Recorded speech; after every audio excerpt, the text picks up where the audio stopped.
actually some very good viewer comments to round our show up, one of which almost could be a topic of the week in itself. First one, this is a very important correction.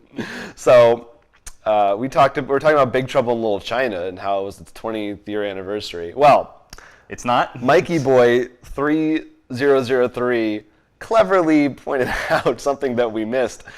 It came out in 1986, meaning it's actually its 30-year anniversary, not 20 year. We just took the 20 and just... Well, the comment that told us that did use the word 20 years, but it also did give the correct date of 1986, so it was just a jumble where we did not make that connection. We can count, we swear. 30 years, we missed a decade. Close enough, so the rest still stands.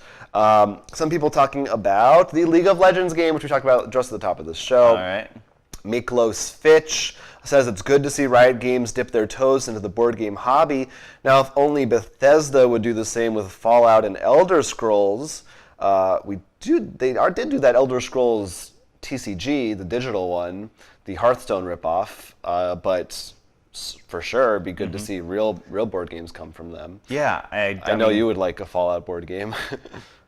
You wouldn't? No, no, it's not that I wouldn't. It'd be more like, would I want rather a board game or an RPG, like a book? That's what I was thinking in my head. I think there's room for both. There is. Yeah. I'm just wondering which one I'd want first. Yeah, I guess. yeah. But yeah, I mean, both of them have very, very deep stories that they write into, and honestly, that's sometimes better than the actual main story. Definitely, in my opinion, Fallout 4, the outside of the story is much better than the actual main story. Right. There's a lot of, it's kind of I guess the way Mechs versus Minions is, you could have all those little, as opposed to Fallout the game, here's this mini thing would make an interesting card game. Right. This thing would make an interesting. Well, not only that, just you don't really focus on okay, we're gonna make a game when you play as the main character saving your son. Right. It's weird to make that as a competitive or cooperative thing. So he also said Elysium is a very underrated game. I guess I agree. I don't know. I liked it. I don't know how I don't know how it's rated, but I like it. Tick is great. Is super excited for League of Legends. This will be their first programming style game. We don't really have a lot of. I guess Space Alert counts. Yeah, that's definitely a programming style game. Yeah. Because I can think of some times when we misstep and the program goes haywire. Says, I'm not big into League of Legends, but this looks like a game I can get my husband to play. I'm just hoping it's not going to be limited quantities that sell out in the first half second of release. They actually did say how many they're putting out for the first run. I forget the exact number, but it was big. Yeah, a lot bigger than a normal board game release. Well, I definitely, while there were miniatures and stuff, it didn't seem the same sense of this rare collectible statue of Ari or whatever, name a character. Mm-hmm.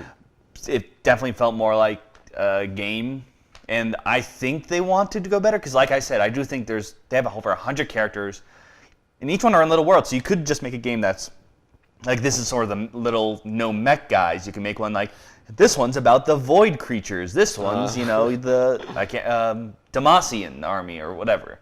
So I definitely feel it's in their interest not to make this a small limited thing. Yeah, and I mean, given the popularity of League of Legends, I think they'll be prepared. But, to be safe, get there early, I guess. And then Rico Cordova had a really good comment. It was really long. He said, you made a comment about how scores in your games seem to be all over the place.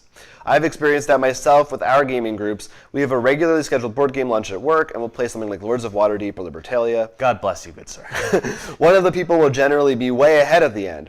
Then the same group of people will play again later, and someone else will be way ahead. I've always wondered how we're so inconsistent. I think it's because, like you, we don't spend a great deal of time playing the same game over and over. There are 5 or 6 I play with regularly. Between all of us, we have about 500 board games. That's a lot. We simply don't play the same game often enough to build efficient strategies. I've often wanted to get better at Puerto Rico, and that would require I play it a lot more often, which is hard to do when I have 100 other games whispering in my ear when I'm making my choice. I mean, absolutely. I have to agree with that.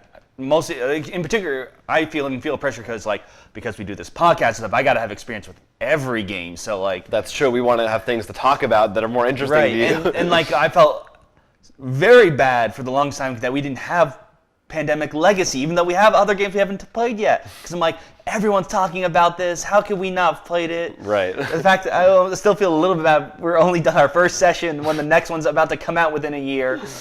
well, we're okay. I think we're okay. But yeah, But no, these are just the nervous ticks in the back. But like there are plenty of games, and this is why I definitely like a game that makes me feel that. Like for example, one of the reasons I think Cthulhu Wars, when we did that list a long time ago, I think releases of 2015, that it was on that is because it made you mean our best Yeah. favorite games of the year? It made me feel like okay, like even when I played the Black Goat, I'm like I want to play this again. Try out the strategy with this. Like to me, if you get that feeling from a game, that's a good game. Like some games make me feel like once I play it, even though I could probably come up with a better strategy, I'm like, I'm good.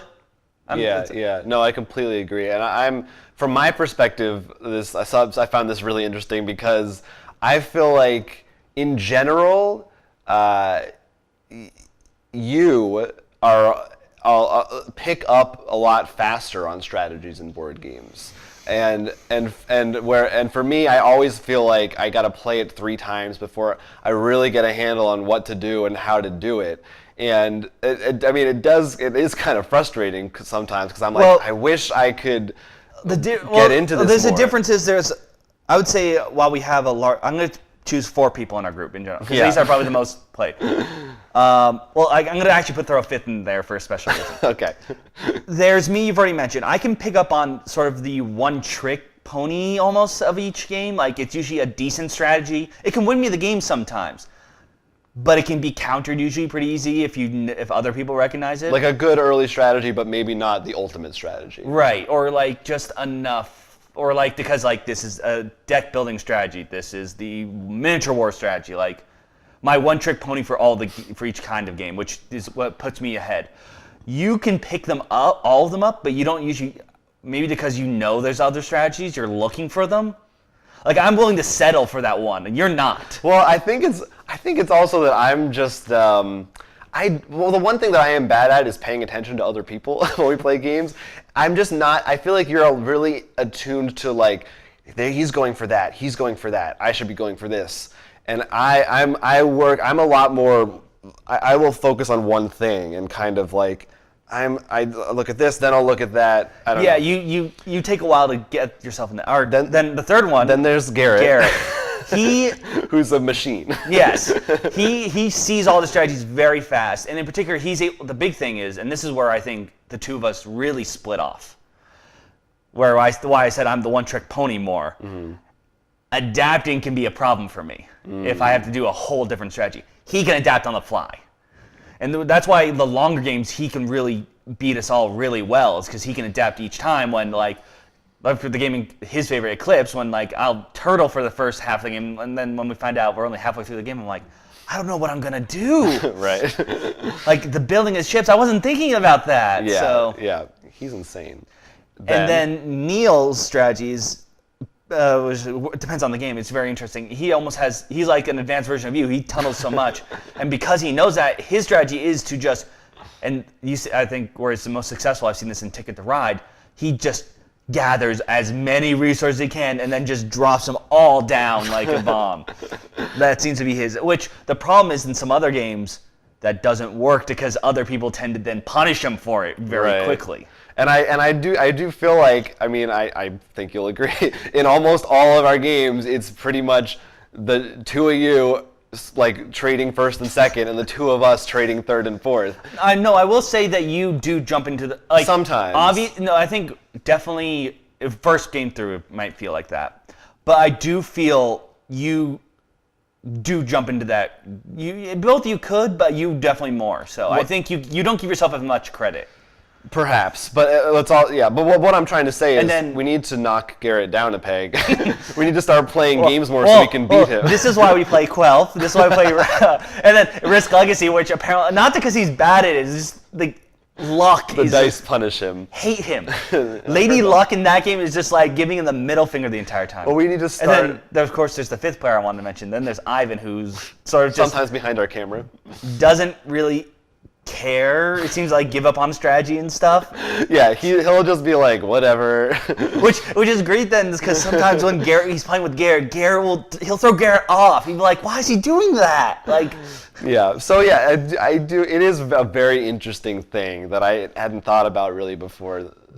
People adapt in different ways. I do feel there are a few games we have played a lot, and I do see that we tend to equalize together our scores because we all tend to know what kind of cards are this. It's just the difference is, especially Gary in particular can memorize cards well. He can count cards. So right, he's kind of. I tend to remember certain cards that are very good or not, so I'll know then to save for this or wait for this or how to counter this. And then you, on the other hand, probably don't. But then then Neil, on the other hand, just gather everything. And I think what I do tend to notice, very interesting in terms of these groups, is you actually can see, I don't know if it's unrelated random data or not, but correlation of how much each player's played Magic. Like, Garrett's very skilled in the tournament. Like, he is the blue mage of Magic. I've played a lot more. You've dabbled in a little bit, that kind of stuff. And as far as I know, Neil hasn't. So it's a very interesting, like, I wonder if that is related at all. It's interesting. It could be. Magic is a very competitive game, and I wonder maybe part of it is also just levels of competitiveness of how much people want to win. Oh, that's there. But I don't know that, even in Garrett's case, I don't know if he doesn't, whether he wants to or not, he'll probably win. No, but I mean, like, because he's played, and because in particular, like I said, the Blue Mage doesn't play on his turn. Right. He knows that his opponent, he thinks 5-step of his opponent. So Garrett knows how to think 5 steps in front of all of us. Right. I'd love to hear people watching not only what they think about playing games multiple times, but how the different people play in their groups and how that affects outcomes of games. I think it's really interesting. Love that comment. I'd love to hear other comments about different things that are just, give us a topic like that, because that was awesome.